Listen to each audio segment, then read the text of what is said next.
Hello, my most awesome PMP warriors. Welcome, welcome. It's day 32. And day 32, this is where we go into a different domain. We're going into the final domain for your PMP exam prep. This is an introduction to the business environment. Now, what exactly is the business environment about? And people ask, why do I need to think about the business environment as a project manager? Isn't it people in the business that do that? But it's important that you understand the concepts of strategy and compliance and change and benefits and outcomes. So we're going to talk about these in more detail in this domain. When we talk about strategic impact or strategy, in simplest terms, we are talking about a unifying idea which links purpose and action. And that's where project management comes in, because project management involves the action. The hatching of the idea is more on the business side, but the execution of this idea is all about us as project managers. Strategy, as Colin White says, is any course of action for achieving an organization's purpose. In the words of Alfred Chandler, the first modern business strategy theorist, he says, strategy in the area of business is defined as the determination of the basic long-term goals and objectives of an enterprise and the adaptation of courses of action and the allocation of resources necessary for those goals. So when you think about it, strategy combines articulation of human goals, the organization of human activity to achieve those goals. And where does project management come in? It is a big part of that. So when you think about the business domain, my friends, you got to think about compliance, got to think about strategy, got to think about change, benefits, and outcomes. One of the documents that you encounter earlier on in project management is the project charter. And the project charter is really important because it establishes the authorization of a project. It makes it clear at a high level what exactly the project is meant to do. And if there are any key ideas about compliance, this is where we can begin to glean those. While working on the project, who is authorized to work on it? What is the high-level scope? What are the high-level risks? What is the summary milestone schedule?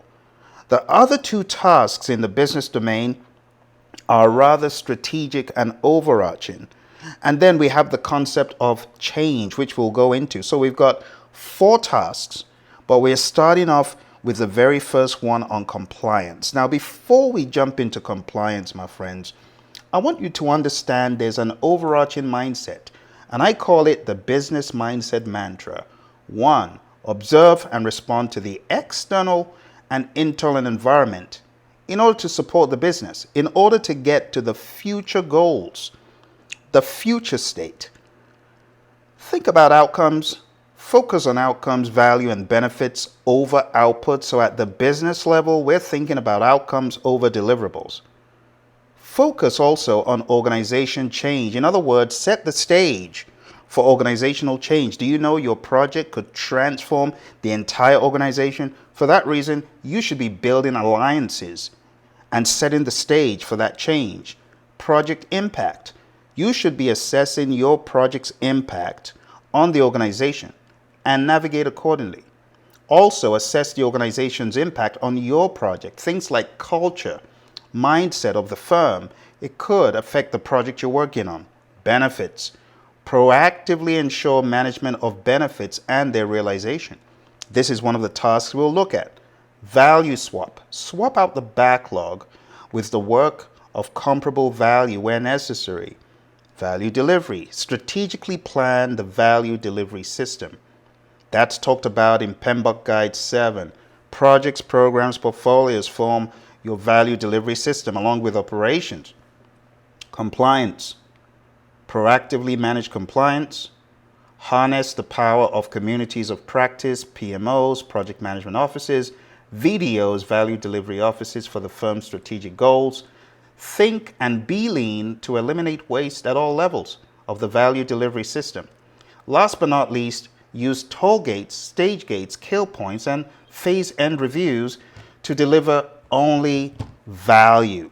And this, my friends, takes us into the topic of business task 1, plan and manage project compliance.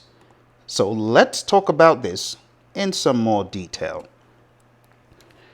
When we talk about compliance, there's a set of words that should come to your mind. Let's take a look at this. What is compliance? Compliance, the state or fact of according with or meeting rules or standards. All imports of timber, for example, are in compliance with regulations is a statement you can make. Now, like a document from the PMI, it's a white paper of theirs, and I'll endeavor to put a link below, and it simply breaks down compliance into pillars to support compliance, to help us better understand it. The first one is compliance documentation. And this document, this paper, is by Rincon ID. You can find it, the link below. My project should be compliant. What do I do now? I advise you to just read the paper to kind of put compliance in context. So we got the concept of compliance documentation. The proposed tool is a set of draft documents that will dynamically change in each of the stages and for each of the components. It is necessary that the documentation be aligned with principles of quality. So when we talk about documentation in compliance, it just helps us know what we need to be in compliance with and all the other variables. Then we have a concept of a compliance council. Now, it's not likely that a functional organization provides resources in the area of control or audit to the project, but it's essential for us as project managers to ask the question, could we harness experts from legal, environmental, technical, socioeconomic, and those could help us better understand the variables in compliance. This could be incorporated into the project. So consider the establishment of a compliance council, especially where the stakes are high. Then we have the topic of compliance risk. Project managers are used to handling project risk, but when it comes to compliance risk, a lot of times you find a company having to bring in an expert. Whatever the way it's done, it should be handled. It should be addressed. Now, the project manager is not responsible for the results of operational problems, but all risks should be understood as they involve the project, and they should be addressed. These risks that we find in the area of compliance should be thoroughly analyzed, and we should continue asking ourselves, have we identified all the possible risks to compliance? And this is one of the tasks that the PMI talks about in the compliance area. Then we have the concept of compliance audit. Audits, these are talked about in quality and in procurement. An audit is one of the key elements in the framework of compliance, and it's reflected in the establishment of a specific audit for the project when it comes to compliance.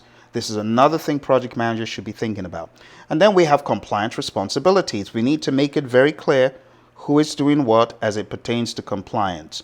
To the extent that the various members of the team understand the importance of compliance activities and their corresponding compliance objectives, we're going to allocate those as part of project tasks so that people know what they are truly responsible and even accountable for. Now, highly recommend going to hpmexam.com to get the context of the entire spectrum of the exam in half a day. Here are open-ended questions for compliance. Highly advise you to take note of these and make sure you close any gaps. And if you've got questions, make sure you put them in the comments below. So let's take a look at some of our questions for today. You're in the process of creating a document along with the project sponsor that authorizes the project and authorizes you to apply resources to the project. What is the next best thing to do?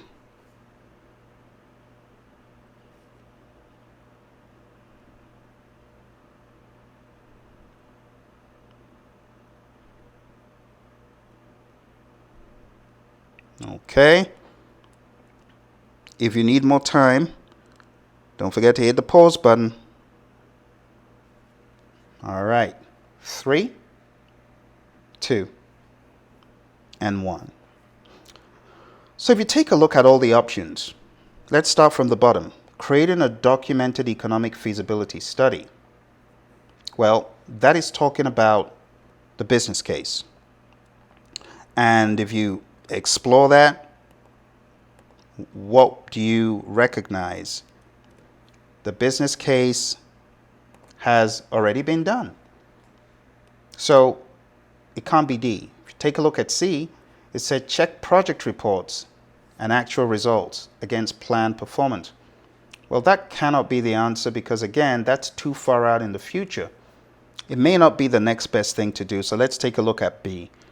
Documenting the team performance, schedule records, project performance, and rebaselining KPIs. It's not a bad thing, but we're just here in initiating. Let's take a look at A. Documenting how the project will demonstrate compliance with quality requirements and or standards. Well, that, my friends, is a better option because you are still within the realms of planning, whereas all the other stuff is in the realms of executing. So that is the best option. Everything else has already been done or cannot be done immediately. Here's the next one. Without a project manager's knowledge, an unofficial communications platform on social media was established to ensure effective communication among team members. The project manager learns that the platform is being used inappropriately. What should the project manager do? Now, those of you who've seen this question before, you know this is from our friends at the Project Management Institute. It's a very good one for you to practice in terms of length and content. If you need more time, hit the pause button. Okay. So, my friends, in looking at the options, please hit that pause button if you haven't decided. In looking at these, we can see that, first of all, disciplining all individuals involved is draconian rule. We don't go like that in the world of PMI. C, terminate the platform as it is not part of the communications management plan. Now, that's not a bad thing, but do they know why you're doing that? Do they understand what they should be doing? So we're going to get rid of that option as well. Let's take a look at B. Assign an administrator to monitor communications on this platform. Well, it's been used inappropriately, so we are not in compliance with our communications plan, so it would be foolish to continue on a system that is not compliant with our communications plan. Let's take a look at A. Direct the project team to discontinue use of the platform. That's good. And then review the communications management plan, and at least now they know why they shouldn't be doing that. So that's a very good way of solving the solution, the problem, the solution to the problem. All right, let's go to our next one. During a project's initiating phase, the project manager reviews a lessons learned repository. The project manager learns that a previous project failed due to constant scope creep. This project cannot afford additional time or budget. What should the project manager do to avoid project failure?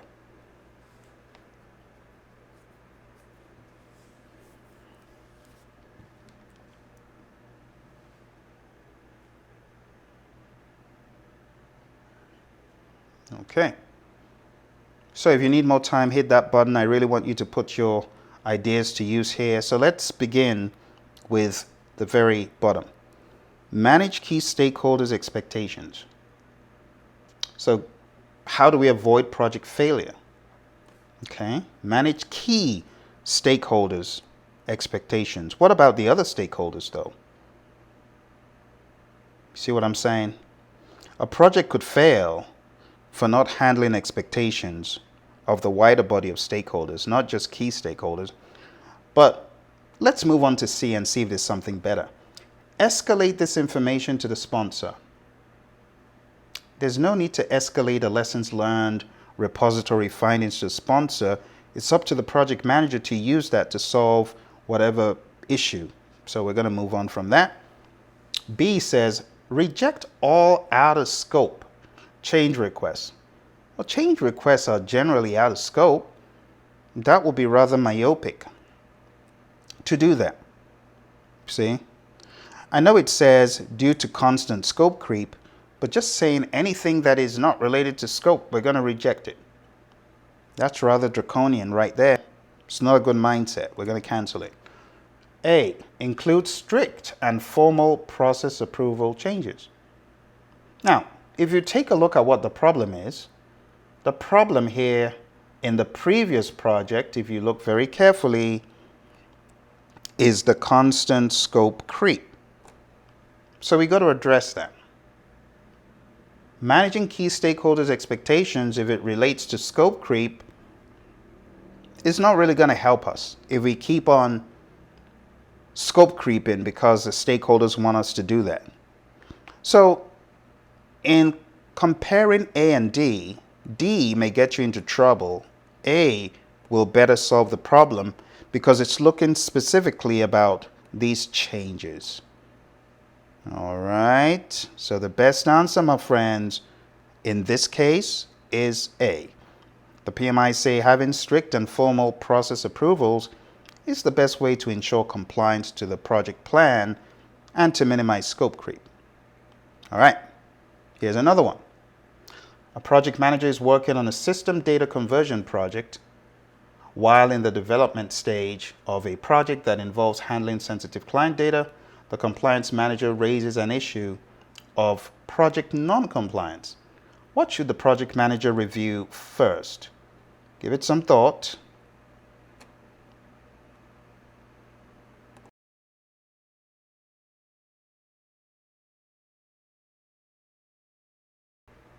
All right, 3, 2, and 1. All right, hit the pause button if you need more time. So let's take a close look at this. Issue of non-compliance. So, to be in compliance, it means there's some boundaries, some rules, some restrictions we should be aware of. So let's start from the first one. Statement of work is what the customer wants, but the statement of work is preliminary. You could also look at a statement of work as something you issue to a contractor. So whether it's coming to you or from you, it may not have compliance information. The likelihood is it won't, because that's not what it's for. So we can cancel that. B, risk register. Remember, it says project. This is entire project non-compliance. So taking a look at a risk register for a project, it says what document should the project manager review first? It said you're in the development stage. See that? So how do you know what you're supposed to do? How do you know what you're supposed to comply with? Is it really the risk register where you identify risks that you would find what you should comply with? No. What you're meant to be in compliance with is not in the risk register, but risks to compliance could be. So we're going to cancel B. Let's look at C. Business case.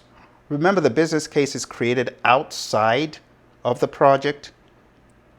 It creates a case for the project.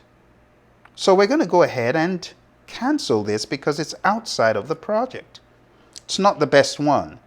The better option is D, the project charter. And it's because the project charter is defined as a document issued by the sponsor that formally authorizes the project.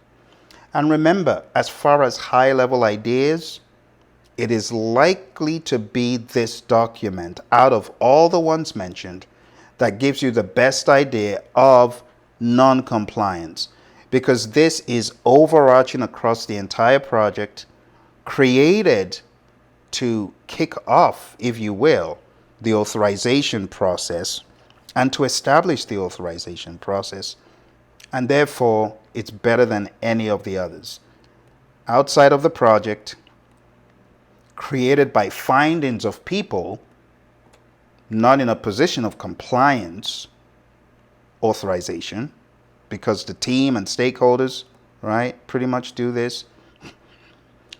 And then the statement of work, again, this is not one of those documents that establishes compliance. So the PMI give you option D as being your best bet. Let's go on to the next one. I'll let you read it.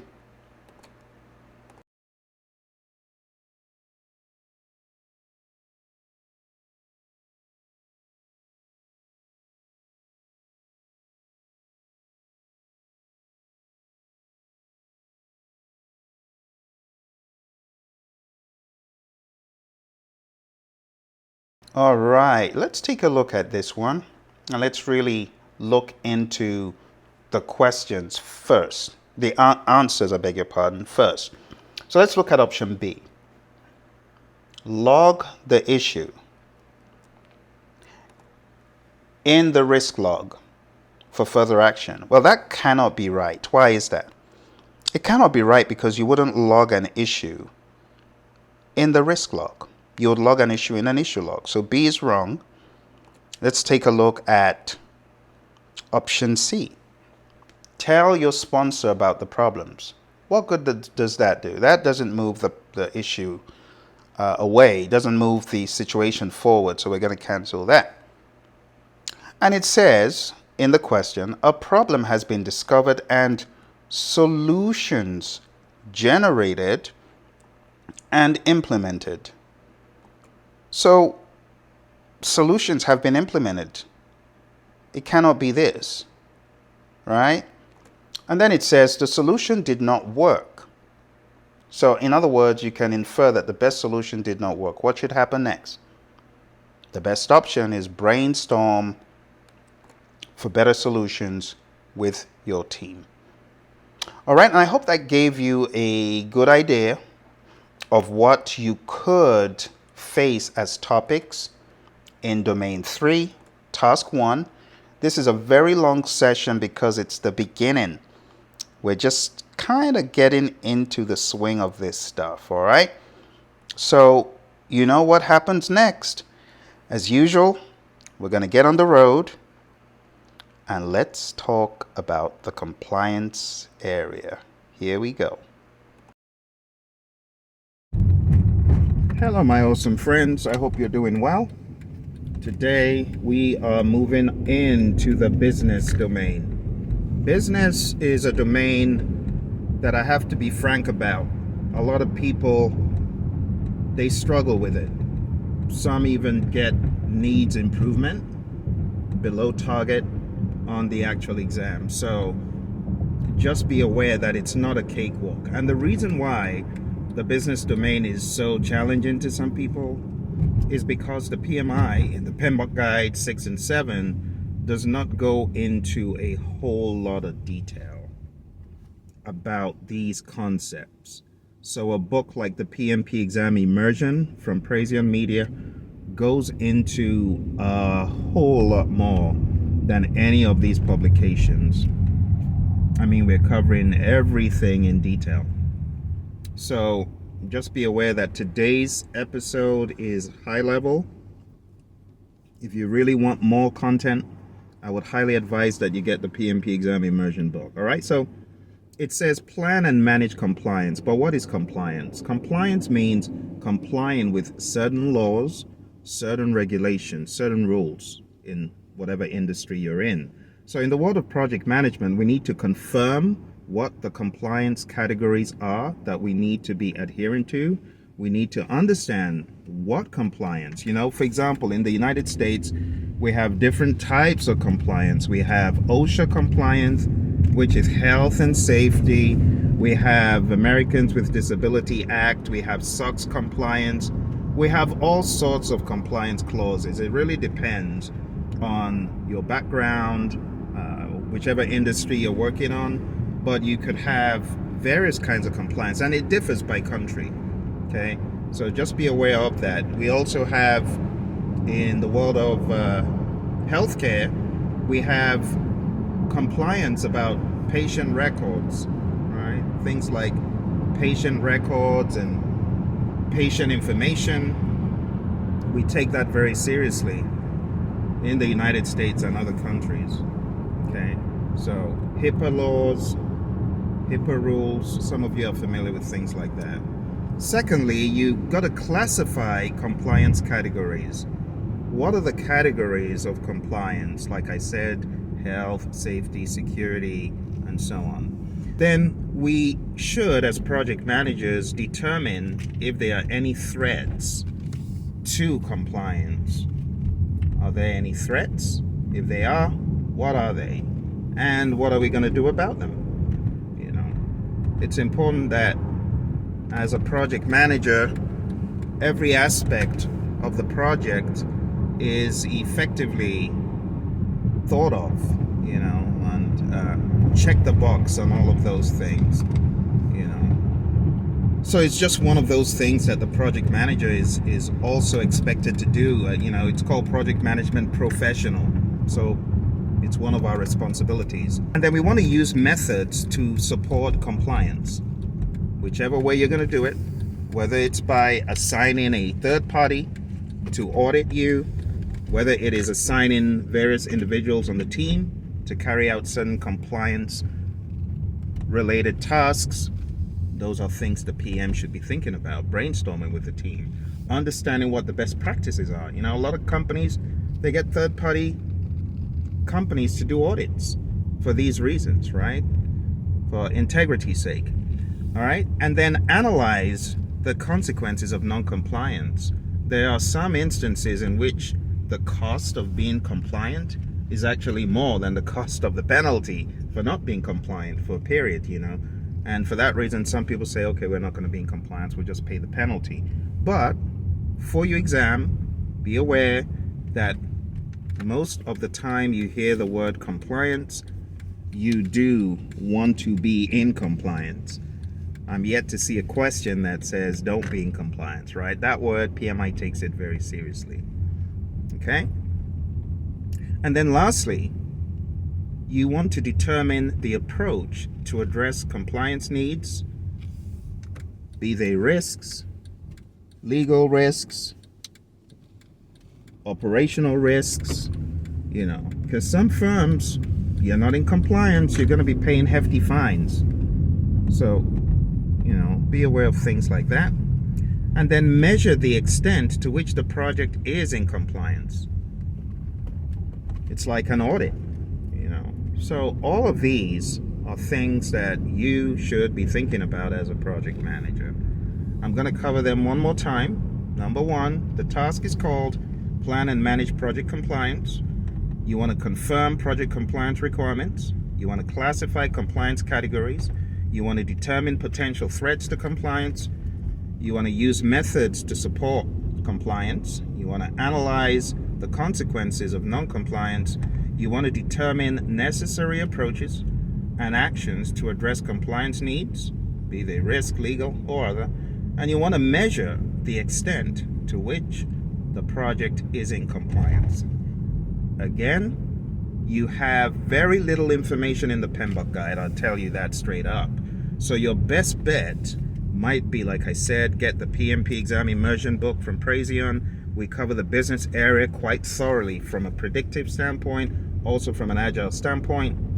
I would also advise looking into chapter 2 of the PMBOK guide, 6th edition. Chapter 2 has got some business and compliance related information that I would advise you to pay attention to. All right. Okay, my friends. Well, I think we made it. That's the end of today's journey. And I look forward to seeing you tomorrow, okay? Don't forget, chapter 2. And you could also read Agile Practice Guide, chapter 6, where we have the talk about PMOs and change in organizations and all that stuff. And there might be a few patches in the PMBOK Guide 7th edition that have compliance as a word. I would search for that word and I would look for chapters that relate to it.